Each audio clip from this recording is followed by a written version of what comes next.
उपाध्याय की तरफ से।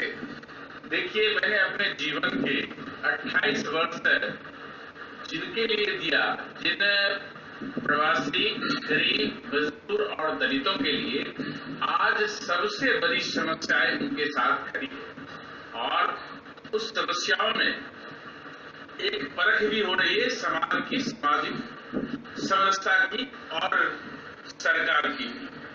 मैं समझता हूं कि मैं जैसे कोई डॉक्टर्स है या अभी आवश्यक सुविधाएं बहाल कर रहे हैं, वो भी अपने आप को रिस्क लेके कर रहे हैं।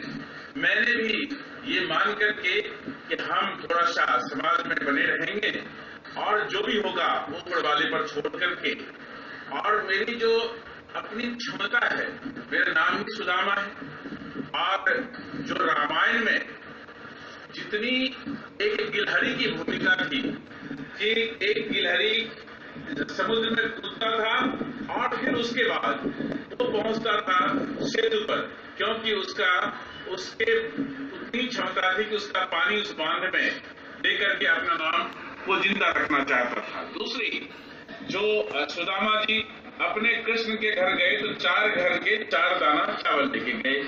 तो हमारे जो गरीब मित्र हैं, तो मैं उनके साथ वही अपने नाक के नीचे कुछ खाना लेके पहुंच पा रहा हूं।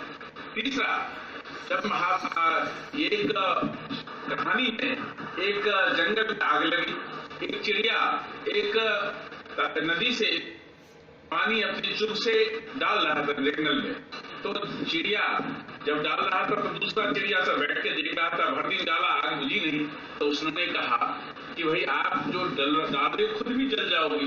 उन्होंने कहा जब जंगल ही जलना है तो मुझे भी जलना है, लेकिन मेरा नाम आग बुझाने वाले में होनी चाहिए। तो ये एक छोटी सी प्रयास है, लेकिन हम समझते हैं कोई भी जो अभी भी कुछ समाज में काम चल रहा है, हमारे जैसे नहीं, हमारे बराबर, हमसे ज्यादा भी और हमसे कम भी कुछ लोग, सामाजिक लोग जरूर काम कर रहे हैं। उसमें जो हमारे सेवा भारती, भारतीय संस्थान है, सेवा भारती है RSS का, वो प्रमुखता से कार्य कर रही है। बाकी अपने आसपास से कुछ लोग खाना पीना बनाने का काम कर रहे हैं। जो सरकारें हैं, खास करके दिल्ली में, वो पूर्ण रूप से विफल रही है। इसलिए कि आज जो कोरोना संकट है, हमारी एडवाइजरी जो आई है अभी आयुष मंत्रालय का, जिसमें काढ़ा पीने की सलाह दी गई है। हर एक व्यक्ति को कहा गया है कि आप काले मिर्च, अदरक, नींबू, लौंग, उसमें गुड़, उसमें थोड़ा सा जो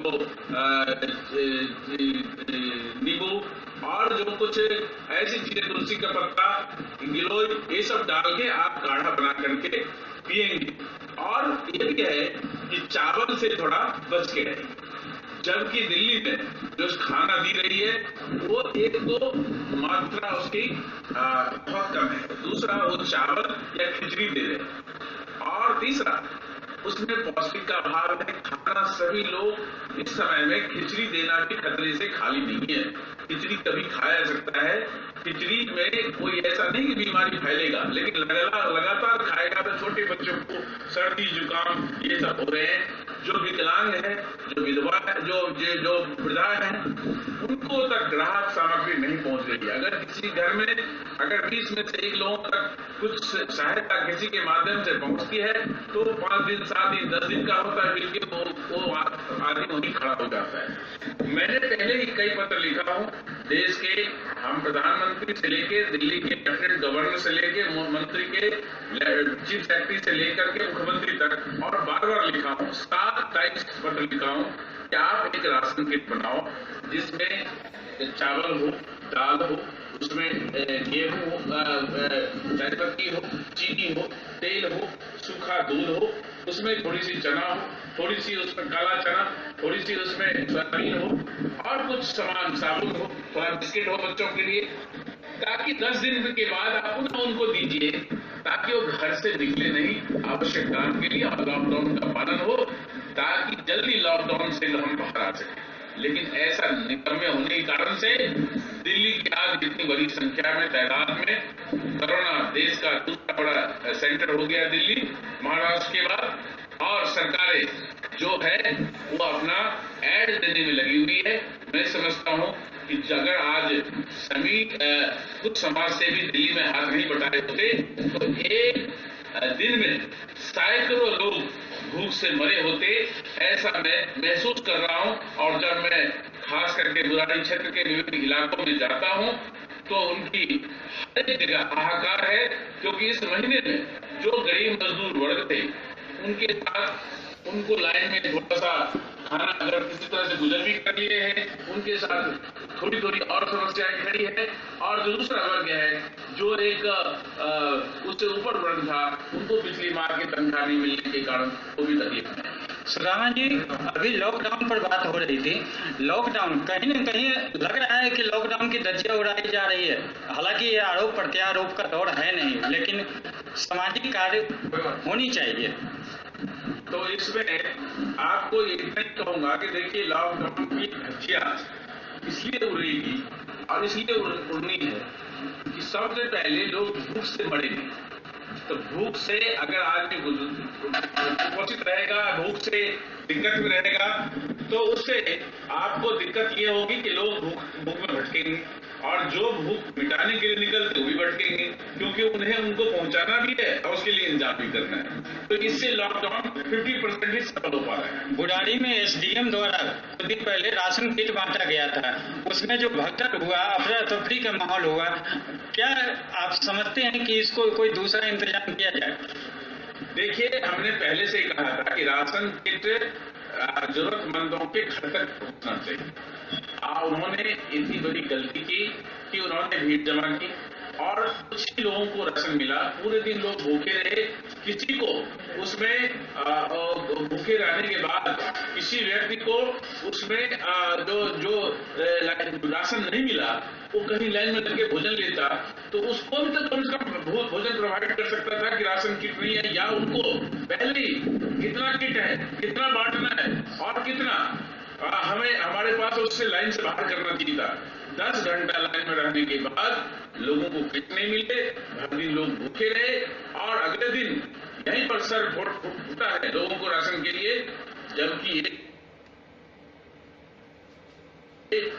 दोनों उल्लंघन है। एसडीएम जैसे जवाबदेह लोग जिसको ये पता है कि लॉकडाउन का पालन कैसे करवानी है, तो उनकी राशन किट की व्यवस्था उन्होंने जो भी बांटा वो गलत ढंग से बांटे। और आज बुराड़ी स्कूल में पर्याप्त मात्रा में राशन किट पड़े हुए हैं, लेकिन पता नहीं और क्या सोच करके 10, 20, 50, 100, 200 लोगों को पर डे दे रहे हैं, और किसको दे रहे हैं, किसके कहने से दे रहे हैं, ये मुझे मालूम नहीं। बाकी स्टॉक पड़ा है, जनता जब आपे पर आ जाएगी तो इनकी वो खोल करके और ताले तोड़ करके उठा के ले आएंगे और वो बांटते ही रह जाएंगे। क्योंकि भूखा क्या नहीं करता। जब हनुमान जी गए लंका तो उनको सुरक्षा मिली, बोले मैं खा जाऊंगी। बोला क्यों खाओगे? उन्होंने कहा कि मैं भूखा हूं इसलिए खा जाऊंगी। हनुमान जी ये नहीं कहा कि आप नहीं खाओगे, उन्होंने कहा राम काज कर फिर मैं आऊं, सीता के सुधि प्रभु सुनाऊं, फिर मैं आ जाऊंगा, फिर खा जाना। हनुमान जी भी ये स्वीकार की भूखा तो किसी को खाने का भी, आदमी को भी खाने का भी है। तो इनका वो स्कूल कौन सा चीज है, वो ताला कौन सा चीज है, भूखा उठा के लेके चलते। या साहब, ये देखा गया है कि सरकार की जो व्यवस्था है, जहां तक कहते हैं कि हम 170 व्यवस्था ऐसे किए हैं कि लोगों को घर जाकर सुविधा प्रदान करती है, तो इस समय में वो सुविधा लागू करना चाहिए या नहीं? देखिए, अभी इनकी सभी सुविधाएं इनकी कागज पर है, सभी सुविधाएं इनके कागज पर है। और मैं कुछ जो लोग नीचे उतर करके मैदान में हैं, उनको मैं सैल्यूट करता हूँ, इस परिस्थिति में काम कर रहे हैं। लेकिन सरकार की मंशा बिल्कुल सही नहीं है। मैं इनको एक छलने वाला, दिल्ली के वो लोग जिनको आपने श्रमदान किया है, जो खुद गंदगी में रह के दूसरे का सेवा करता है, जो खुद दूसरे के बच्चों को स्कूल में पहुंचाता है, जो अच्छे स्कूल में अपने बच्चे को स्कूल में अच्छे स्कूल में नहीं भेज पाता है, जो दूसरे की माँ बाप की सेवा के लिए बना है, वो अपने बच्चों अपनी माँ बाप का सेवा नहीं कर रहा है, ऐसे व्यक्ति का सेवा का अवसर ये सरकार गंवा चुकी है। और मैं उम्मीद करता हूं कि आने वाले समय में जब ये लॉकडाउन समाप्त होगी तो निश्चित रूप से ये सवाल खड़े होंगे कि श्रमदान करने वाले का इस देश में कितना महत्व रह गया। कहीं न कहीं देखा गया है कि अभी गोपाल जी बता रहे थे कि इससे कोई भी सरकारी सुविधा है वो जमीन पर प्रभावी रूप से कार्य नहीं कर रही है। एसडीएम की कमी हो, जनप्रतिनिधि की कमी हो, सरकार की कमी हो, चाहे जिसका भी हो, सोचने की बात है। फिर मिलते हैं नए मुद्दे नए सरोकार के साथ, तब तक बने रहे जन जागरण के साथ। तो जैसा कि अभी आप सुन रहे थे बुराड़ी के सुदामा भाई गोपाल झा को, सरकार की योजना, सरकार की ओर से दी जाने वाली सुविधा पर अपने विचार व्यक्त करते हुए श्री सुदामा जी ने बताया कि दिल्ली सरकार एक असंवेदनशील सरकार है और इसे जनता की सुविधा सेहत का कोई परवाह नहीं है। इस स्थिति में सरकार को क्या करना चाहिए, इस बात पर भी जोर देते हुए बताया कि सुविधा का हक बिना भेदभाव किए हर नागरिक को मिलना चाहिए। फिर मिलते हैं नए मुद्दे के साथ, नए चेहरे के साथ, तब तक बने रहें जन जागरण प्रेस के साथ। इस चैनल को लाइक कीजिए।